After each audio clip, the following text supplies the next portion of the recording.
Good evening to all of our merry Marvelites. Welcome to Marvel Movie Talk right here on the Blackcast Entertainment Network, as we say. As always, I am Christian Blatt and excited to welcome back to the show our friend Jordan Blum. Jordan, thanks so much for joining us tonight. Thank you for having me again. It's good to be back. Yeah, now let's start with last time we talked to you was right when the series that you co-created, Modoc. Obviously, Mhm. the character had been around for a while, but you gave him a very unique spin, which myself and the other panelists on Marvel Movie Talk we all enjoyed. But it officially was announced within the last week or so that it's definitely not coming back. So I'm sure that's disappointing, but I know you and Patton Oswalt, who was the voice of Mhm. Modoc, and we'll talk about him more in a moment. You guys had done some comics based on Modoc. So is there a chance that maybe we'll see some continuation on your spin of Modoc in the comic book form at some point in the near future?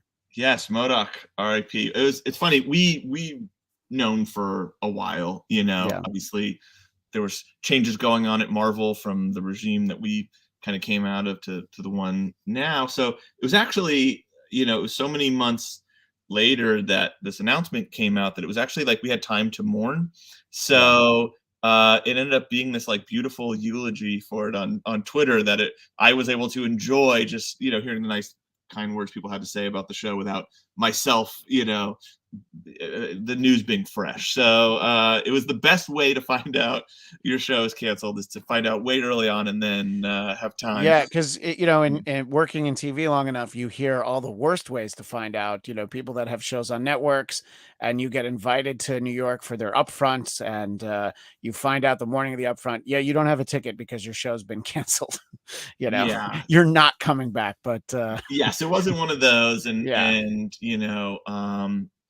obviously we're really proud of the show we got to make, and again, like Pat and I were able to go on. We've been working on other projects. I've worked on other shows and things like that, but it was nice to kind of come back to Modoc when this announcement came out and be like, oh, people liked it, and enjoyed it. So, but yeah, we did the comic Modoc Head Games, which was kind of our way to bring some of the elements of the show into the Marvel 616 continuity, some of the other characters, and they've popped up in other spots. The family just showed up in Jerry Duggan's run on X-Men, yeah. and I brought back Melissa when I did the Spider Bots Infinity comic. So it's nice that they're staying alive in their comic counterparts, and hopefully they get to pop up again soon. Yeah, absolutely. And I think that it should be, at least for, people who enjoyed the show like myself, we should just look at it as in like, boy, we're glad that we got that season because, it was announced as part of this big slate of Hulu animation, most of which didn't happen. Mhm. But we got that. And a show that I was really impressed by also was Hit Monkey, which I Mhm. didn't, I was like, I don't know what this is going to be, but boy, Jason Sudeikis sure helps everything, push it Yeah. over the top. But so I was so glad we got the two shows that we did, even though it was pretty clear by the time we watched them, it was like, when Hellstrom sort of showed up on Hulu. By that point, we're like, well, Mhm. they're not going to make more of this, so just kind of watch it and enjoy it for what it is. But it's great though that you and Patton are able to work together on a number of projects because I believe he's involved with one of obviously, we love getting a chance to catch up with you, but one of the reasons we're talking to you today is a project you have coming up for Dark Horse, and Mhm. it's called Minor Threats. And I wanted to let you talk a little bit about it and sort of how it came about and how it came about as a collaboration with Patton. Yeah, absolutely. Well, I think Patton and I share a love for a certain kind of villain. Obviously we're not done with villains after Modoc. We have more stories to tell, Yeah. and I've he and I both love the kind of C-listers. Your Spider-Man's kind of rogues gallery, or the Flash, like the more blue collar. costume criminal, you know, who's Yeah, look, because like we all love a Scorpion or a Doc Ock, but man, when you get Paste Pot Pete, I want to know more about what's going on with him. that's the sweet spot, I think. Yeah, And yeah, it's the guys who like they don't have an agenda for conquering the world. It's much more like, look, I gotta knock over this jewelry store, in my rhino costume so that I can pay my alimony and grab a beer yeah, at the end of the day. And we loved that world, and also we're huge kind of crime fiction, crime noir fans. So the idea of kind of merging that superhero or supervillain underworld with a kind of Coen Brothers esque kind of Fargo, the lower rent criminal elements was really exciting for us. So yeah, we kind of broke out the story of we started talking about like what the world must be like for these guys when, say, like a Joker holds the entire city hostage, and Batman is working his way through the streets just beating down these guys for information, and calling in the Justice League, and so we started kind of breaking out a story of like in our own universe of what that would be like. So these kind of low rent supervillains, are in this situation where they decide, look, let's go kill the Stick Man, kind of our version of the Joker. We'll get right. the bounty on his head, and it'll make life easier for us from here on out. So it's these guys who are way in over their head, these C-list, D-list villains going after an A-lister and saying like, we can take this guy down, and it'll kind of bring peace to our lives, and we just get back to work because we don't care about rivalries, we don't care about sowing chaos or spreading a message. Yeah, We just want to go on with our lives. So it's a group of underdogs kind of in a hell night for supervillains, because our universe, the continuum that our universe Justice League is working their way through the city as well, and it's just like, can they survive the night and bring down this super villain? And it's very pulpy and yeah. heavily narrated, and each issue switches narrators as well, which is Okay. nice. Yeah, I was you were kind enough to make sure that I could read the first one so that I could talk to you, and I immediately latched on to the fact that these are indeed sort of your C-listers, and the fact that it centers around this bar, a lot of these characters, it's in no way derivative, but it reminds me of, the Suicide Squad, because it's a Mhm. lot of like, yeah, you remember me, right? And like, no, not really, but those can be great characters.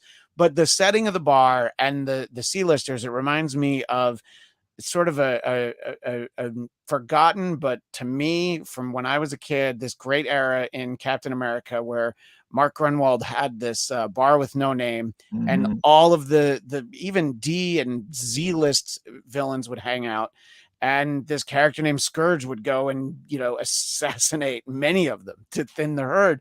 But it was just like, yeah, but what if they just got to hang out and didn't get murdered? But it was such a fun idea to think about, like, well, they got to hang out somewhere, you know.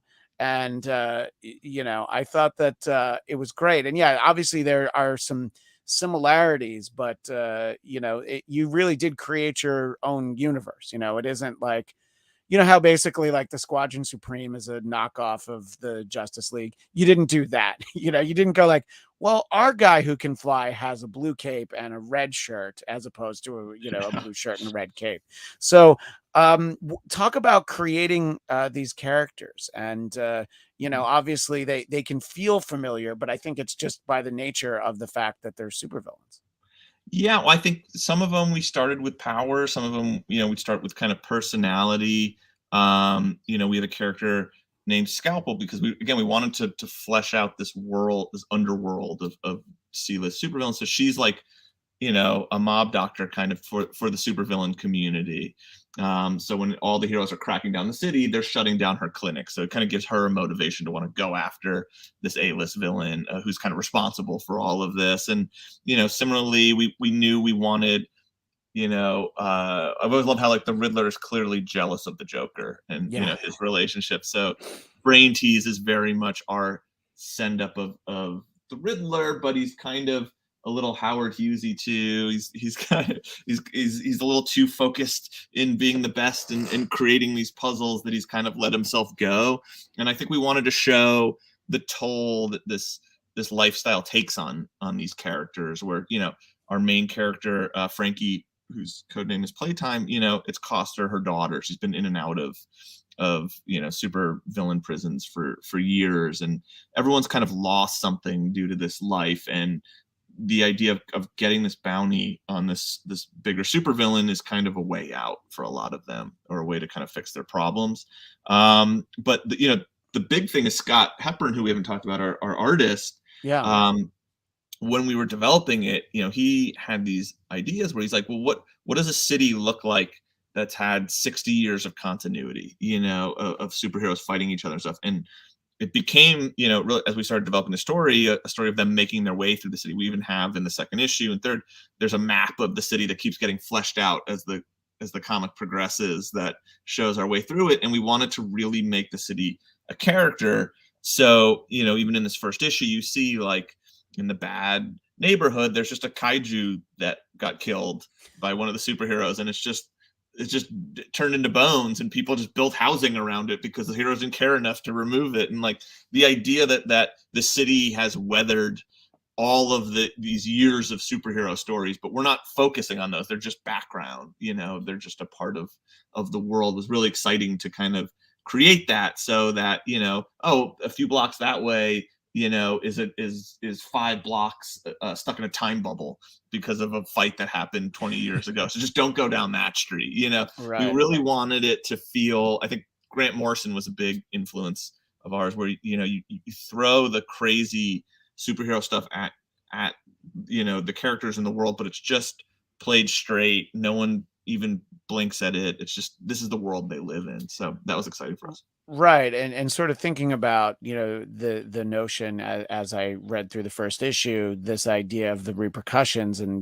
when the heroes leave, and somebody's got to clean it up. It reminded me of two things: a series that I love from the late '80s, Damage Control, which it was Great literally, series. and we've seen them a little bit in the, I think it was it was the Spider-Man Homecoming is when we actually kind of got to see them, but just the idea that, yeah, if a skyscraper topples over, somebody's got to come and clean that up the next day. And the fact that it just didn't, it kind of reminded me, and how that's a starting point really for Batman versus Superman, was the fact that it's like, yeah, Superman has this big fight, and Batman's like trying to help people, while Superman's like, I'm going to just kill this dude from my planet. But you have this massive destruction. So it's always interesting to kind of deal with that. And look, I love any big, whether it's Marvel or DC, any big event where it's like, a good example would be Uncanny X-Men 137, when Dark Phoenix dies.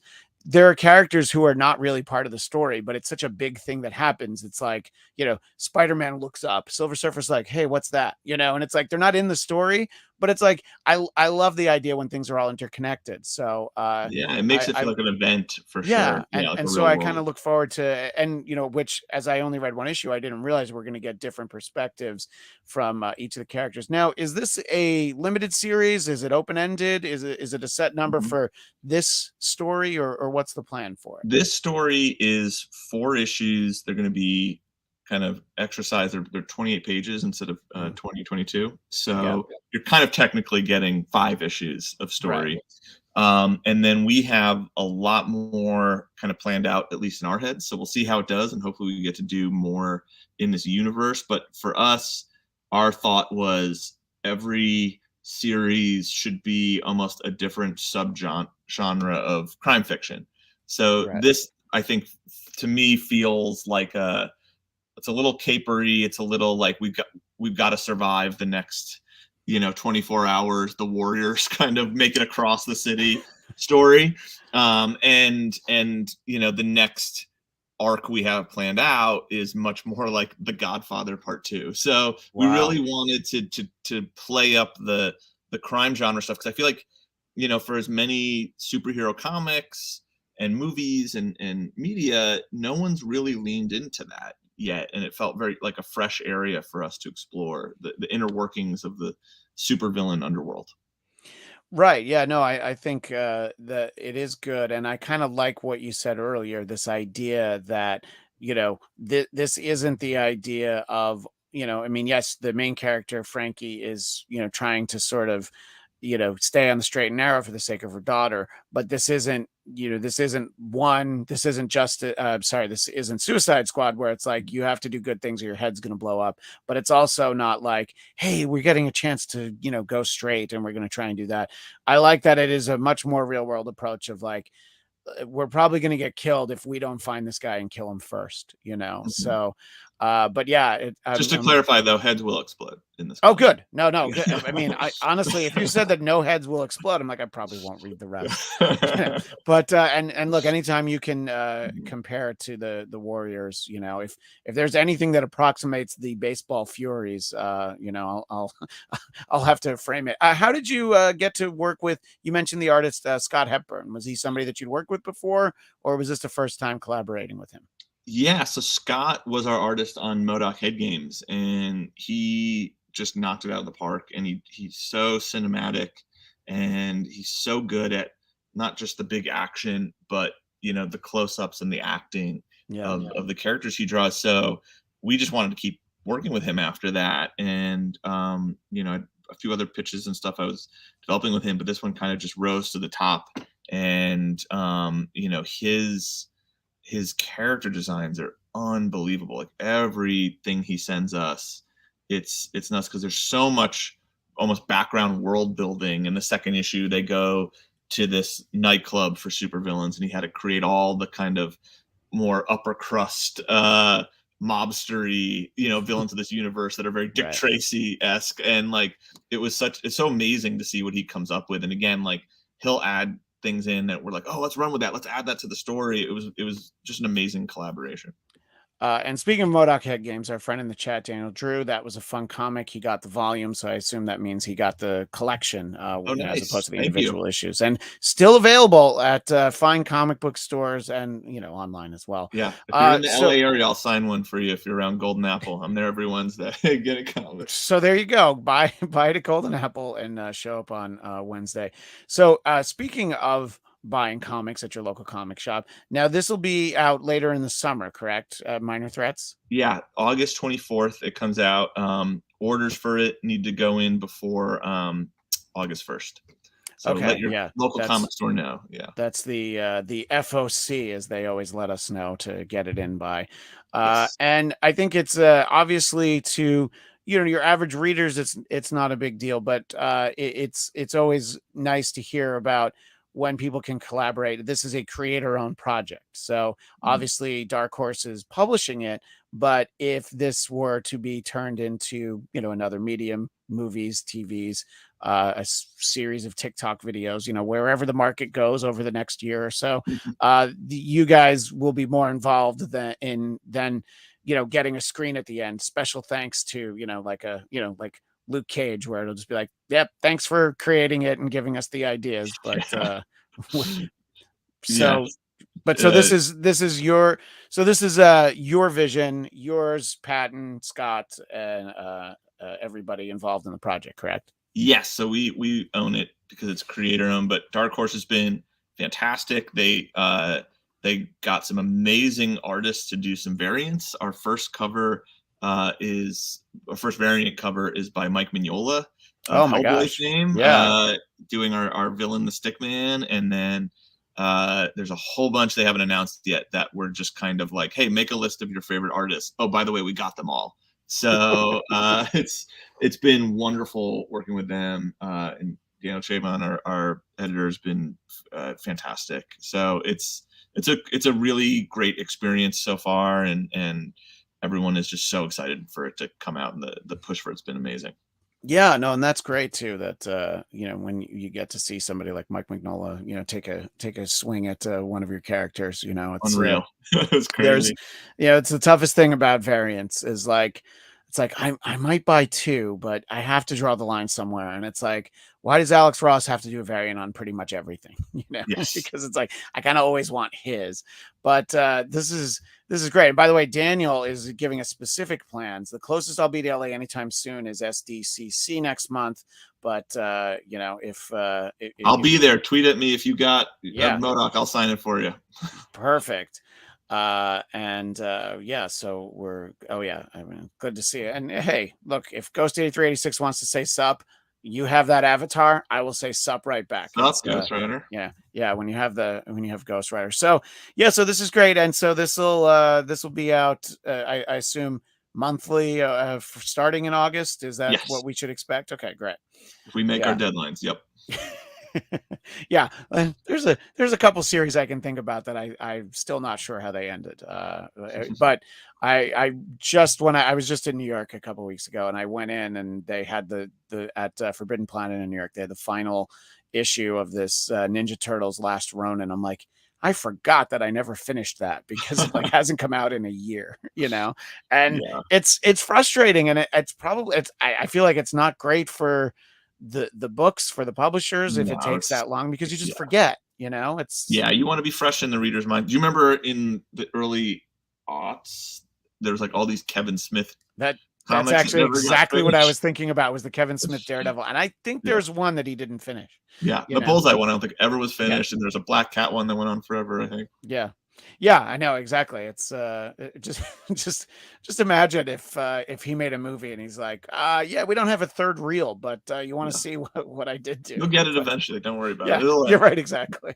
So yeah, so that's exciting. And for you, Mhm. I know you've done a few comics, and you know you were talking about the Spider Bot series, which my daughter is 4, and her favorite show right now, to the you know the joy of my heart, there's a show on Disney Junior called Spidey and His Amazing Friends, Oh, not I'm to be familiar. confused with our generation Spider-Man and His Amazing Friends, which she didn't like as much because every time Doctor Doom was on the screen, she's like, I don't like him. I'm like, well, you're not supposed to, but it was a little much. And I'm like, all right. But and there are little spider bots on that. And just yesterday we were at California Adventure and there's spider bots running all around there. So Mhm. Jordan, you can imagine that I was lucky to come home only spending $40 on spider bots because They're I not could have cheap. spent $120 if I had let them get the big ones. Yeah. We were there recently as well. And, you know, my sons were, the Spider-Bot comic was probably the first thing I've made that they can actually read or watch. And they're my youngest is 3, and he's obsessed with Spidey and His Amazing Yeah. Friends. So when we went to the ride, it blew his mind. And then when we went to the store, my oldest like went up to the cashier and he's like, my dad wrote these. And she's like, great, are you gonna buy this? Like, Yeah. it was a very fleeting moment of pride for him. But Oh, that's great. we end up Yeah. buying one. They're very fun. But if you have young kids who like the show, the comic on the Marvel app, Unlimited app, is very kid friendly. Yeah.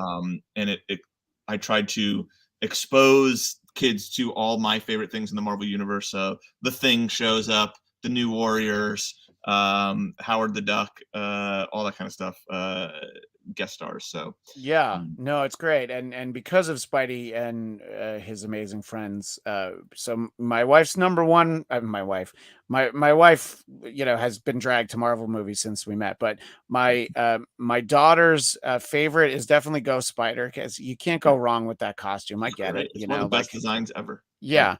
yeah. But because of that show, number 2 is Ms. Marvel, Kamal Khan, and Mm. there's and again when I was in New York at Forbidden Planet, there's a little golden book of like the story of Ms. Marvel. I'm like, well, this is perfect for a 4-year-old. And you know, they were very smart on Free Comic Book Day. They did a Spidey and His Amazing Friends comic, you know, Mhm. and so I think it's great because look, when I was 7, I was reading like Marvel Tales. I was reading like you know Stanley and Steve Ditko and just kind of winging it, you know. Mhm. But now they really take that demographic into you know into consideration, and it's great to have stuff like Spider Bot and of course you know shows like this because look. Disney knows they want to keep you, entertained forever. And boy, they sure did. A lot of different, the amount of things that we were exposed to in just one afternoon, between Star Wars and Mhm. Marvel and Cars Land and all that. So it's great. And I'm sort of wondering, you getting to do digital and print comics, what were your biggest influences, just sort of, as a reader, and then you're setting out to write, who did you think of, like, like this is really who shaped, and it probably Mhm. translated into your television work as well, but who do you think were some of the biggest influences on you in terms of creators, when you were younger? Well, Chris Claremont probably is the biggest influence on me, as far, especially with television, Yeah. of long form storytelling and planting arcs or seeding. I mean, seeding stories for long arcs, and I mean, X Men is nothing but that for 17 years, where a story will get set up in the 1970s and paid off in the 1990s. But I always loved that he never just kind of let your characters go stagnant. They were always changing and evolving, and you would throw the biggest hardships at them and see how they overcame them. And I think that's what made the X-Men as popular as it was for that long a time. And then like I said, Grant Morrison is a Yeah, huge sure. influence. I think more modern stuff, Hickman is incredible, and I've been talking with the X offices about something that I can't really Oh, talk great. about yet, but I'm loving all of the Hoxpox stuff. And then I think Jason Aaron is another writer who is really good at like leaning into the fun craziness of Marvel continuity and getting the most out of it. And I think we really tried to do that with Modoc Head Games, which is like this should be a fun comic. But still, hopefully, you invest in the character, and it's character driven as much as it is action packed. So that was a big one there. And then yeah, I think the you mentioned Mark Grunwald, who's a huge influence, and especially in the Modoc show, we pulled a lot of stuff because he wrote a You lot of Modoc. used the armadillo, didn't you? We used Armadillo in the And that was that was definitely like, I can picture, I think it's like Captain America 309. I can picture the, like, that here cover. comes the armadillo. And I'm like, as a kid, I thought he was cool, but I guess, Yeah. I guess he didn't age well. But I love them, and yeah, that run is really underappreciated because it's tons of crazy concepts like the Serpent Society as like a unionized group of supervillains. You have the Scourge, Crossbones shows up there. It's some really fun, yeah, and he was still insane writing stuff. it when, when John Walker came on the scene, and the idea that, like, Steve Rogers could be fired as Captain America Yeah, was really interesting, I thought, and I don't know, I was like 12, and I was just like, wait, what happened? Isn't he basically the American flag? yeah, and then when So they had to fight each other for Steve to take it back, and it's one of the yeah, best issues. Is Captain America yeah, but 325 or you're right. something. I think that specific story's been collected, but a lot of his run you don't see, Mhm. his trade paperbacks. I mean, digitally you can get all Yeah. of it now, but you know, And it's uh, working its way into the shows and movies because like yeah, uh, Falcon Winter Soldier was like almost 100% Grunwald. yeah, no, Yeah. absolutely, yeah. And it was interesting. You were mentioning Jason Aaron before. It was thinking about you recently for a show I do for a network called Geekscape. We do a Geekscape book club, and we read the Doctor Strange Way of the Weird to tie into the movie. Mhm. And there was also a bar in there. It was the bar for like the sorcerers, where there's no door, and and Ileana's there, Scarlet Witch is there, and it's just like this idea. It's always fun to think about, like, yeah, but what if there was a Cheers for supervillains, or a Yeah. What do Cheers they do for, on their downtime? Yeah. yeah, right, Yeah. exactly. So Magicians have got to go somewhere. Yeah. well, we're talking about Doctor Strange, and Mhm. obviously that is our most recent film. I wanted to kind of just get your thoughts, just what you thought about, one, the film, but then of course some of the Easter eggs and spoilers within the film, that now we're well past the spoilers of Mhm. Doctor Strange. But I will say, if you haven't seen it, we're about to talk about them, because I I don't know. People were really good about spoilers. People were really good about spoilers for Spider-Man No Way Home. And then it was like the new year came and they were like, yeah, we're going to be jerks again about literally everything. Yeah. And the day after the new Ben Kenobi show started, I was like, all right, that's 3 things I didn't know, but thanks for everybody for telling me what they thought about them, Yeah, it's so like how long can you stay off Twitter? What is yeah. the amount of But days given now? Yeah. yeah, but so Multiverse of Madness, what did you think? It's proven to be a little bit of a divisive movie. I Mhm. loved it. I had fun. I thought it was nice to spend that much time with the character. But what did you Mhm. think? Same. I'm a huge Sam Raimi fan, so Yeah, it felt like a Sam Raimi movie to me, and I think that's the thing I was most excited about. Also, Michael Waldron is a old Community buddy, and I thought he did a great job with the script. There were so many pieces to juggle and yeah, balance, and moving parts. And I know people are kind of mixed on the Wanda of it all, but it's like, look, we just got one of the best villains in a Marvel movie. I thought she, almost stole the show, yeah, and she was fantastic. And look, when Professor X comes out in his golden hover chair, and the X-Men '92 theme song plays, yeah, yeah, I'm gonna get chills. Like I've been waiting for my X-Men, and I got them. And then I'm also a big Fantastic Four guy, yeah. so even that little tease was exciting. I'm not a huge Inhumans guy, so I enjoyed that death. Uh, Speaking of heads so exploding, well, yeah, what I said when we did our episode on that. Look, they could have done anything they wanted to in terms of putting Black Bolt in the movie, but they still went with Anson Mount, who did it for the TV show, who I yes, think is phenomenal as Captain Pike, first on Star Trek Discovery and now in Strange New Worlds. So I was like, man, that was a great week for Anson Mount. Star Trek Discovery premieres, he's in this big movie, and then boop, there, oops, there goes his head.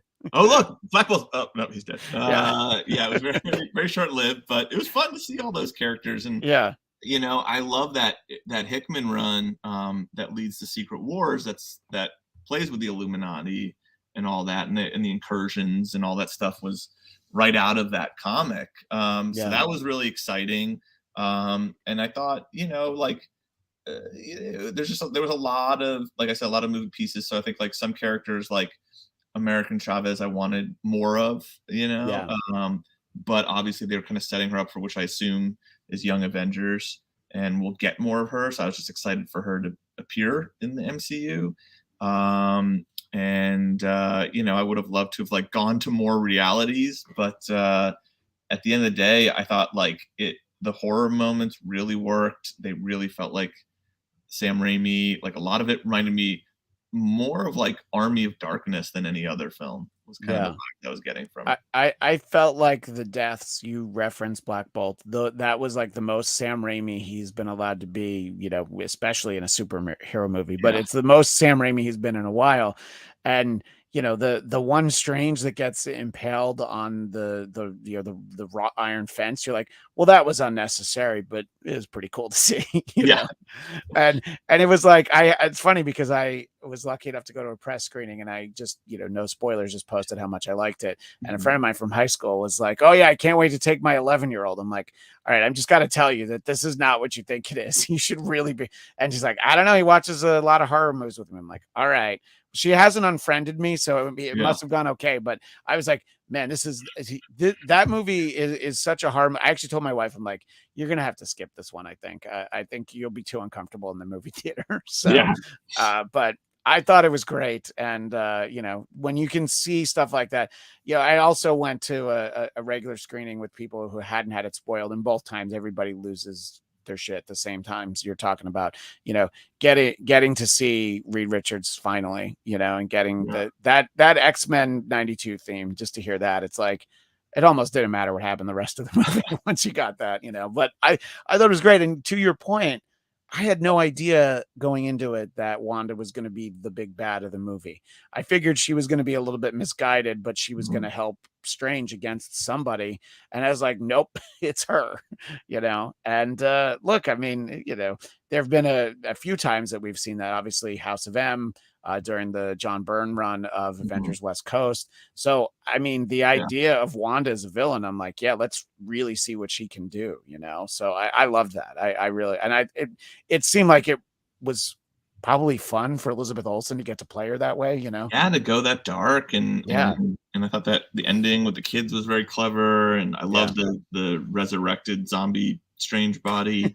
There's just lots of fun stuff. I think like yeah, that's it was just a good time, you know. I think, you know, there's some people now who put too much pressure on these films in the same way that I've seen comic fans do this, where they're like, does this count? You know, does this move things forward? Instead of like, did you yeah, enjoy it? Did you have a fun time? Was it a good movie? You know, and I think the complaints I've seen are like, oh, it didn't, you know, introduce the big bad of this phase, or it didn't, you know, follow up on a multiverse thing that was set up in a different movie. And it was like, I don't know. I think that stuff is less important to me. And it's, to me, it's more like, was it fun? And that's what these movies need to be. Yeah. yeah, like, you know, you're talking about the downtime, you know, in Minor Threats and other things, Mhm. and, like, some of my favorite issues of X-Men are, like, when they go into town, into the Yeah. bar, and they just hang out, Or the or when baseball the games. Those are yeah, the I was gonna best. say They the always play baseball games, baseball. and Yeah. yeah, the Avengers and Avengers West Coast would play baseball games too. I loved all that stuff Mhm. because it's like, you know, next issue it's gonna be crazy enough. Let's, you know, let's have some fun here, you know? It's like you know, I mean, in Uncanny X-Men, it's like, yeah, Storm's gonna get shot in 3 months and lose her Mhm. powers for a few years. So Right. let's have a fun one first, you know? Yeah. And I don't know. I mean, it just makes you really like the characters so much more. And it makes you appreciate these Disney Plus shows that we were able to get so much of Wanda in WandaVision, you know? I Yeah. mean, if she were kept to the movies, we would really not know that character very well because Right. look, I love Scarlet Witch, I love Hawkeye. Those were characters that clearly they weren't going to make movies for, you know. So the fact that Mhm. we can spend so much time with them, you know, 5, 6, 9 hours, whatever it is, it's great, you know. Um, Absolutely. which ties me into something that's coming up next week. And a programming note for our audience out there. We'll be back at our regular time Wednesdays at 11 a.m. Pacific next Wednesday, June 8th, because we will start being the after show for Ms. Marvel, which will be on Disney Plus then. And our pal, Kami Egan. I'm so excited to watch Ms. Marvel next week. I love the comic series. And yeah, Ivan says only knows of Ms. Marvel from the animated little movie universe, Marvel Rising, sure.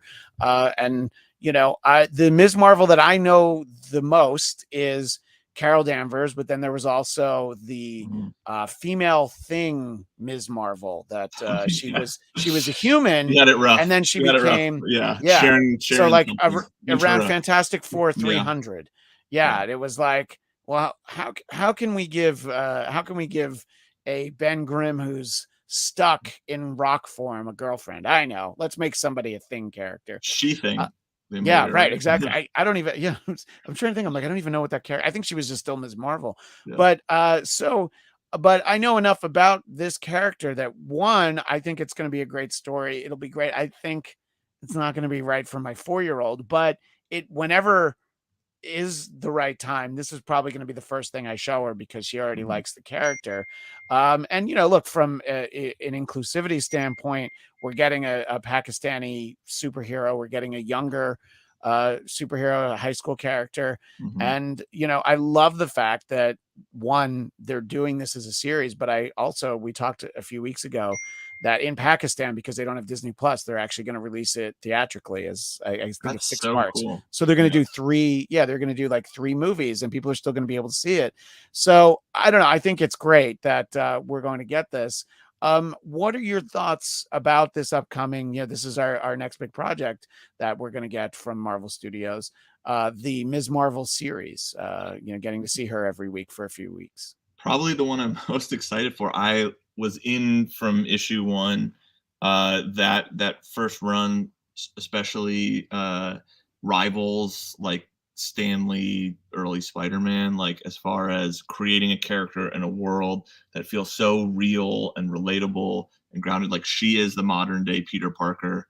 And so I've loved that character for a while, and I've loved to see her grow into, you know, an Avenger and a champion, and also I know Sana, who's one of her co-creators, Sure. who I know a Yeah. lot of it's based on her story, and like she came to visit Modoc while they were just starting, I think, the room for Ms. Marvel, and she was just like glowing. You know, it's like her baby was making it finally under to the small big screen, I guess. It's just it's just the best character. It's such a like great way, and I think you're right for kids, you know, who are looking for a superhero that speaks to them and their generation and feels now and present. And she's just so endearing. Like it, you know, she's the fangirl who got to be a superhero, and I think like that's what makes her so relatable. So I'm just stoked. Like I love that character, and I think again the representation, the possibilities of what this character can do and become, we've seen in the Marvel comics, to see in the MCU is going to be awesome. And you know, giving some credit for a change to Jersey City, I think, is very important Yeah. because, you know, yes, you know, Peter Parker grew way up in Queens, but it's like, yeah, but this is out of the boroughs. You know, look, superheroes can, if you can become a superhero growing up in Jersey City, you can be a superhero anywhere.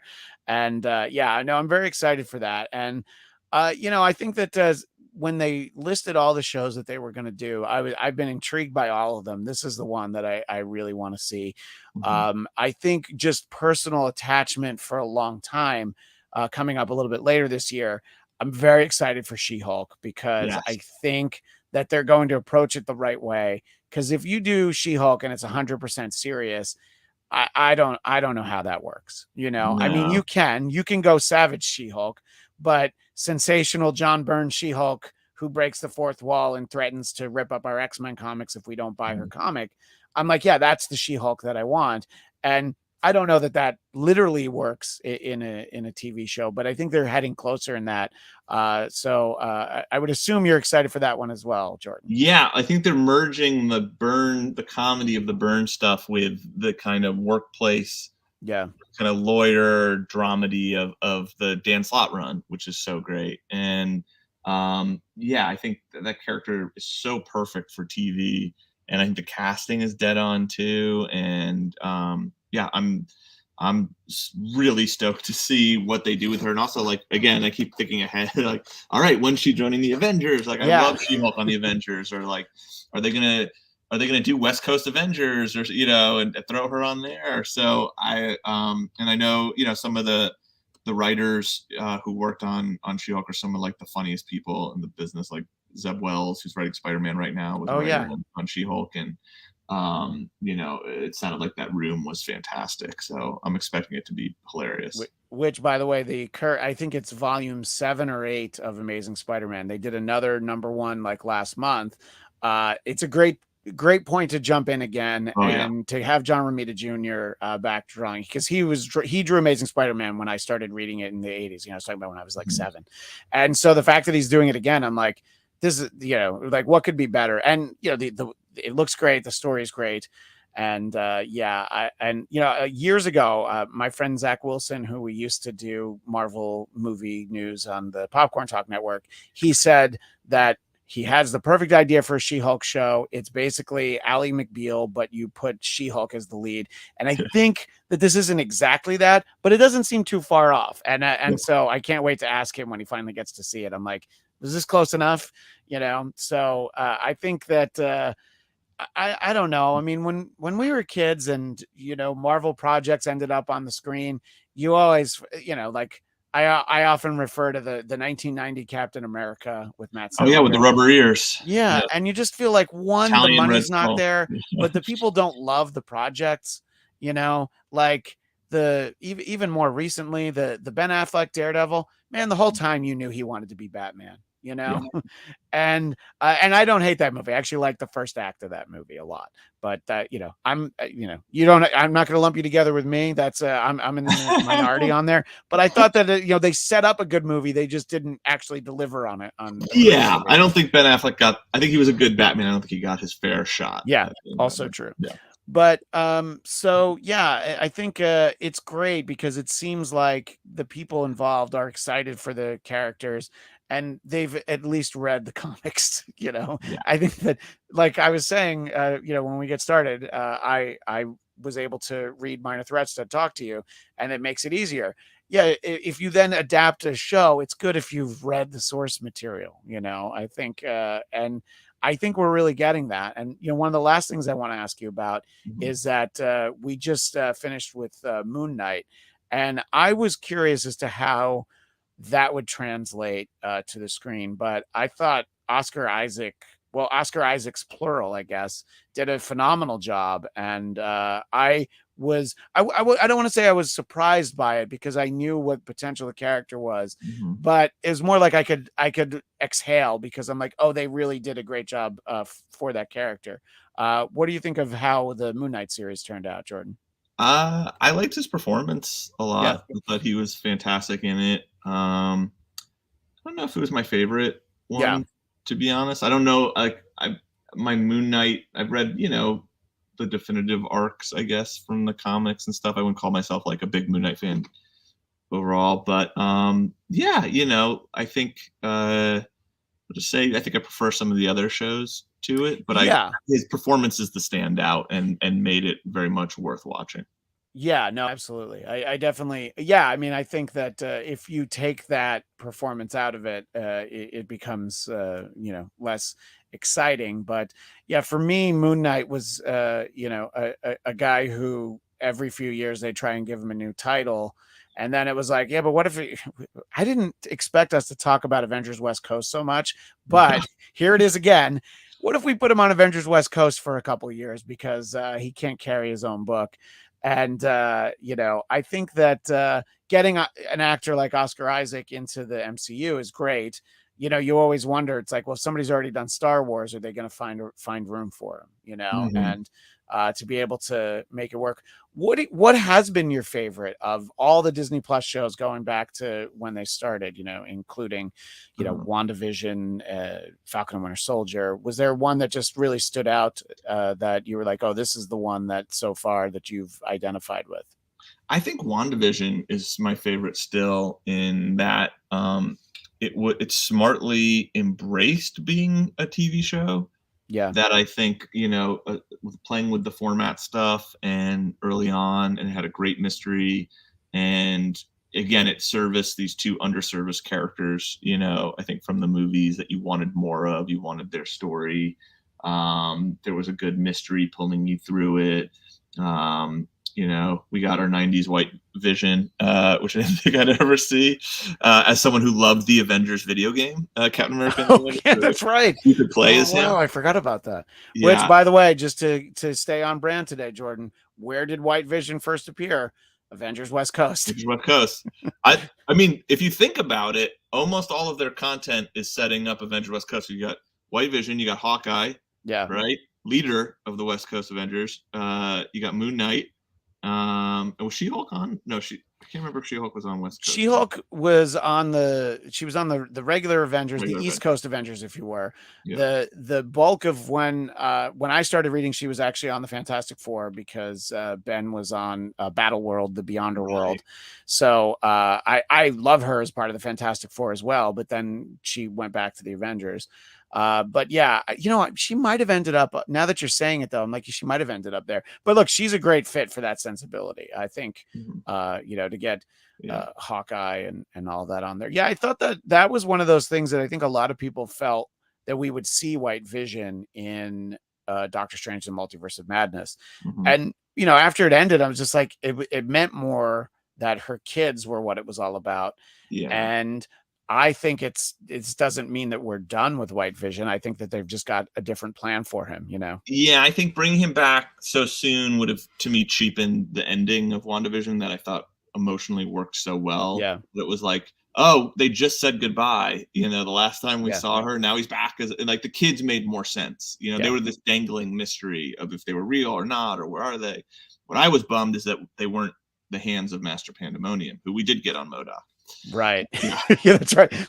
Let's not forget that we did get Master Pandemonium in Yes, but Modoc. I prefer those kids as little screaming demon hands. You're right, exactly. Yeah. Yeah, and the thing you said about WandaVision, it's the fact that it really brought together, two things very important to me as a kid, just old television reruns, comic books, and just the way that I think that the story as a whole was really well done. But those Mhm. first 3 episodes that were, the Yeah. episodic like half hour, I thought that that was, such a great, inventive, and just so unlike what I think we were expecting. I mean, Mhm. once it got close to the premiere of the show, you kind of started to get a feel for it. But still, the fact that they spent that much time with, them living like a, life in a sitcom, and the fact that they had a studio audience for those episodes, Love that. is Yeah. yeah. So yeah, and so in terms of what's still to come, you said you're excited for Ms. Marvel. Mhm. Obviously, She-Hulk is. I've got a big circle on my calendar around Excited that. for that. Yeah. And we're gonna get what we assume is probably the last Chris Hemsworth as Thor movie, Love and Thunder, in just a little bit over a month. Mhm. The Jane Foster as Thor, I think, is something that we wanted to see, and I don't know. You tell me if you agree. Do you feel that that movie will be a disappointment if we don't get Beta Ray Bill even for a cameo? I feel like didn't we see his head as like a statue in Ragnarok, And or was I and imagining it? Uh, Yeah. it was either was it in Ragnarok or was it in Loki in one of the I feel like there's been hints of Beta Ray Bill. We yeah. haven't got him yet. Yeah, but Yes, we haven't actually gotten him. we You're need right. Space Horse Thor, Yeah, or we failed. But I mean Ragnarok's probably one of my favorite Marvel movies, and totally. Yeah. this looks like the perfect follow up. I don't think Taika can lose. By the way, shameless plug. Taika gave us a pull quote for minor threats that will be on the book. And to spoil it, he liked it a lot. Well, that's But good. But yeah, um, but yeah, some names are good enough where even if the pull quote was, yeah, it was okay, you're like, yeah, we'll still use it because yeah. but that's great. I'm glad Didn't mean to force us back to minor threats, but no, no, I no, got to no. do the I look, shameless plug. But no, no. Look, yeah, you know how long these things go. You know that we were getting pretty close to winding down, yeah. and I did want to make sure that we let everybody know because we had a lot of people pop in as we were going. Mhm. But so just let everybody know when and how they can get Minor Threats from Dark Horse. You can go to your local comic store and ask them to order the first issue for you, which the final order cutoff is August 1st, and the issue comes out August 24th in all comic stores, hopefully, if they ordered it. Yeah. No, I know. It's interesting because, like when we were referencing, you and I are similar in age, comic books used to be, at 7-Eleven, at Mhm. the supermarket and everywhere. And that's not really the case anymore, but there are so many more actual comic book shops than there used to be. Mhm. I mean, I live in Burbank, so obviously there's like four, and it's not the biggest part of Los Angeles, and there's like four here. You mentioned Golden Apple Comics, which of course is phenomenal. But yeah, I think and look, you can get these things online a lot of the times, either Yeah. digitally or you can actually, order physical copies. So it is so much more accessible. And so I'm sure that people will hopefully be able to head out and either get that in their hands Mhm. or however they consume it. I've had to read a lot of things digitally for shows that I do, and I think that they've done a lot with the experience. Like Marvel Unlimited has some good Mhm. stuff. Yeah. And just for me personally, I still would rather, even if it's a trade paperback, I'd rather Mhm. physically hold it because they decide where my eye goes if they Yeah. jump around on the panels. And sometimes I want to like, look at it. But I think it's great for the fact, you talked about Marvel Unlimited and they're not a sponsor, but that, and let's be bipartisan.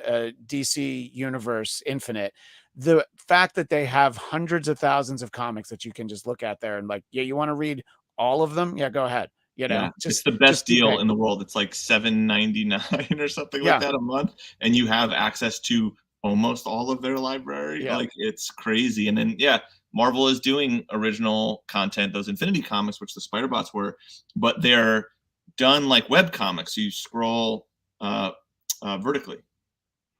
Oh, okay, I didn't even realize that. So Okay. I had to kind of relearn how to write for it because you're not doing page turns, you're doing scrolling. Oh, So yeah. it was really interesting. And then you could do things you can't do, where it's like start the story here and then go down. Like we had one where the Spider Bots and J. Jonah Jameson are going down the staircase at the Daily Bugle. So we did like, it's almost like 3 pages of them running down and having moments fighting throughout the staircase. And it was like, oh, that's how you kind of utilize that format, because it's different than a traditional comic. Yeah, yeah, and you mentioned J. Jonah Jameson, and just what a perfect supporting character he's always been for our whole lives, and He's the getting to best. see J.K. Simmons as him again was fantastic. Well, it was also fantastic to get to see you again, Jordan. We really appreciate getting to talk to you. We on the show loved MODOK, and personally, I really enjoyed reading Minor Threats. Where does the name come from? Does it come from the hardcore band? Like, did you have that song in your They're head? Minor Threat, right? Yeah. Oh, Someone's there's like, singular Minor Threat. Yes, you're yes, they're right. Yeah. Minor Threat. We just liked the idea that this is how they're seen, that Yeah. they're not the A-lister, they're not the big bad. They're, like I said, the guys that Spider-Man webs up in the cold open, before he gets to the real villain of the issue. And so we wanted to pay tribute to them and their status within the world. Yeah. Well, it's a great idea, and I really enjoyed the first issue. So hopefully everybody checks it out. And Jordan, if people want to keep in touch with you directly, how do they do that?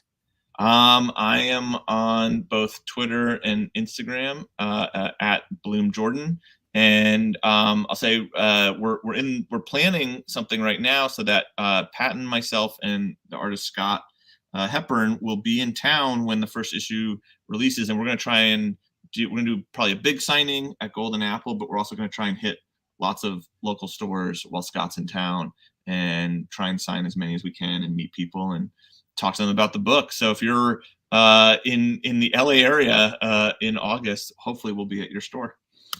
Well, I will be. So I'll come. We'll find you. Yeah, exactly. I'm like, yeah, I've got some pitches on Beta Ray Bill. Yeah, and I've just in the time since you were on the show, just various things come up, and Jordan is very engaged on Twitter, so you'll likely hear back from him. So, well, Jordan Bloom, we appreciate you being on, and everybody, you can follow me on Twitter and Instagram at ChristianDMZ. And don't forget to subscribe to the Black Cast YouTube channel. And as I mentioned, our show will be back Wednesday, 11 a.m. Pacific, 2 p.m. Eastern, June 8th, while we recap the first episode of Ms. Marvel. And from then on, we'll be on at that time.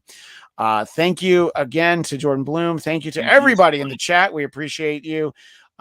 Jordan, hang on after we say goodbye. I've got something to pitch you, but not an idea of what we're trying If to it is say. Beta Ray Bill and a movie, I'm in. Yeah. Okay, great. So that'll be out in 2024. We're already done.